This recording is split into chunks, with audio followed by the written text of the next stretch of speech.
So we'll share our experience like we always do. Let's go to Sudhakarji today first to see how was the experience. I'll unmute you. You have to unmute yourself. See, when I was observing sounds, there were few sounds around me, and I could hear them very clearly. But when I was observing silence, somehow those sounds got receded into back. I couldn't listen much. That's what happened. Beautiful. And also this kind of when I was scanning my body, when I was observing and focusing on my body, then I started realizing that the body is not me, and I'm different, maybe different from that. So these exercises made me how attentiveness is more important for maintaining the equanimity. That's what I felt. Yes. Did you notice that I am observing this body? So there is a observer, body and body, observer and body. Yes. So there is these two things. Usually we don't have the experience of these two things. Usually they both are one. Yes. But in this witnessing meditation, what we wanted to experience, not philosophically, but actually, yes, I am not this body because I am observing this body. The example I gave of a torch. When we go into the dark places, we carry a torch. Now, when you switch on the torch and you want to look at the object, let's suppose you are putting the light on one object. Okay? Now, can you tell me if the light or the torch is same to the object it is observing? No. There are two different things. There is a torch and light, and one is, let's suppose you are walking on a path, and that path you have a torch. Now, in that path you see there is a stone, big stone.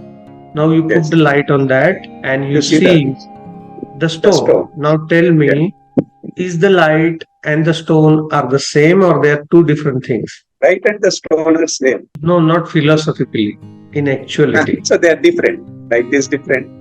But when you are focusing light on it, you are seeing able to see the stone. That means the light is different. The stone is different. Stone is different, yes. That's the actual experience, yes.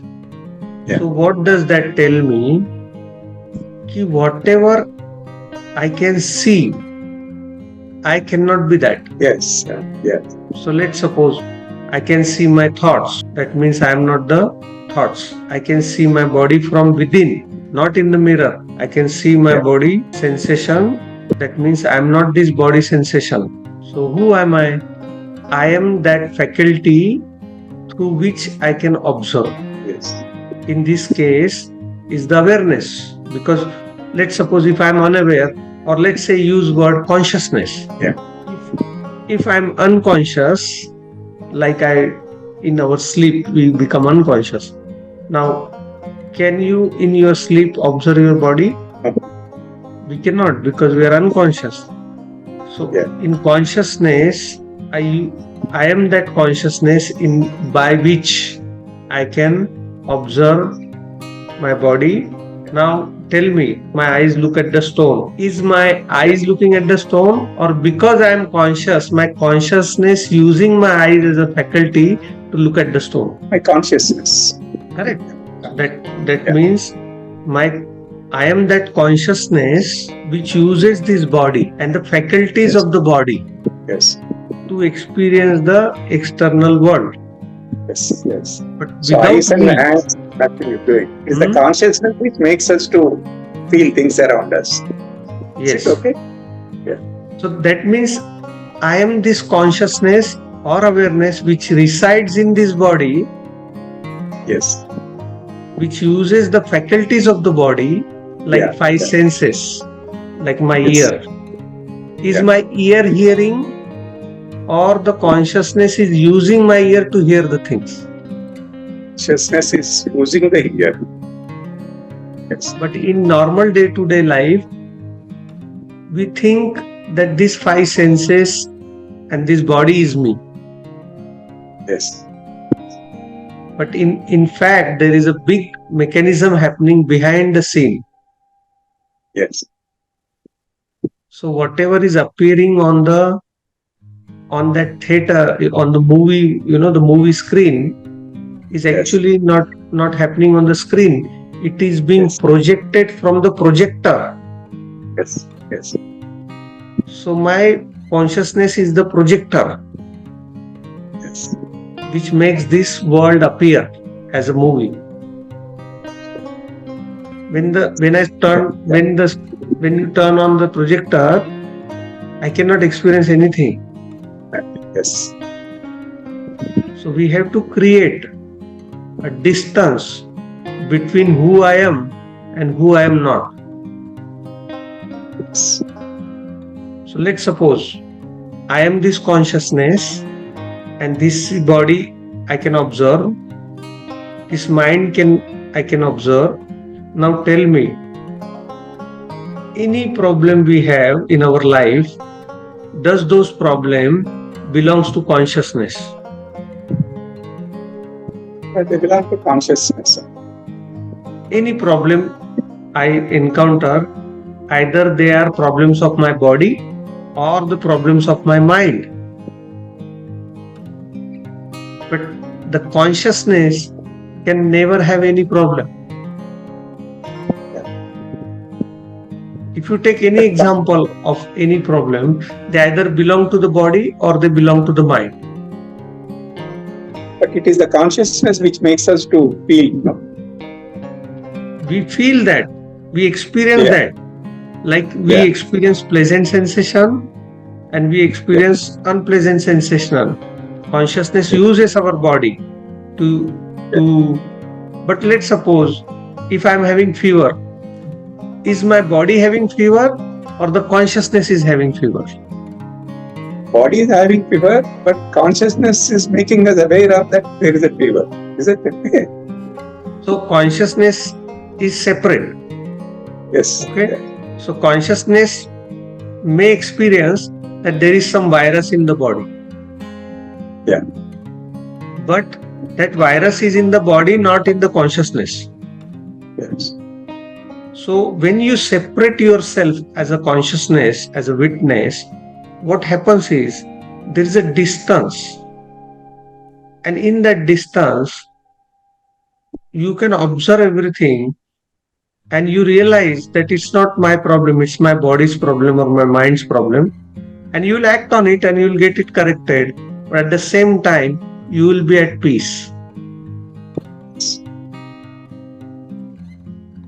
I am not this body, I am not this mind. So this is not my problem, but this body belongs to me, mind belongs to me. So I must take action to correct it. Do you understand what is happening? Yeah. So the more and more we stay with this, that I am this awareness, I am this consciousness. Now, even consciousness and awareness is just a name.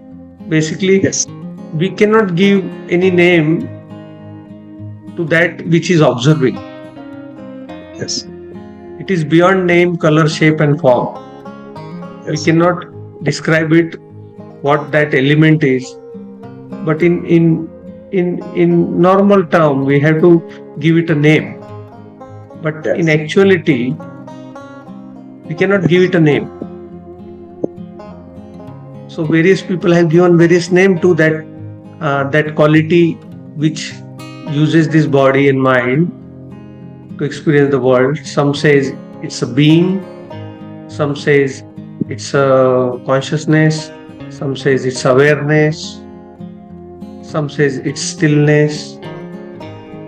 It's like saying a tree. A word tree is not a tree. Yes.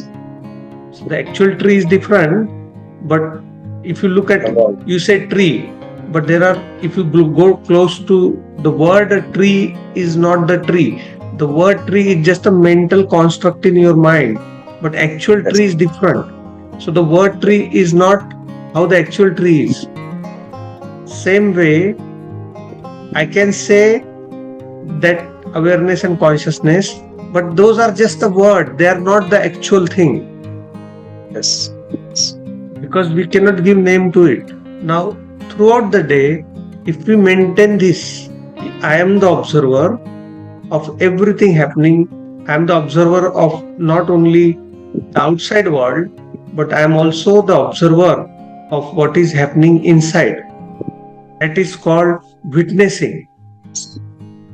I am the witness of everything which is happening outside and inside. Yes. The more and more we identify to our true nature or true self, the lesser and lesser trouble we have. And we feel blissful because that's our nature. That consciousness or stillness only has one nature, that is experience of blissfulness. So some says I am that blissfulness.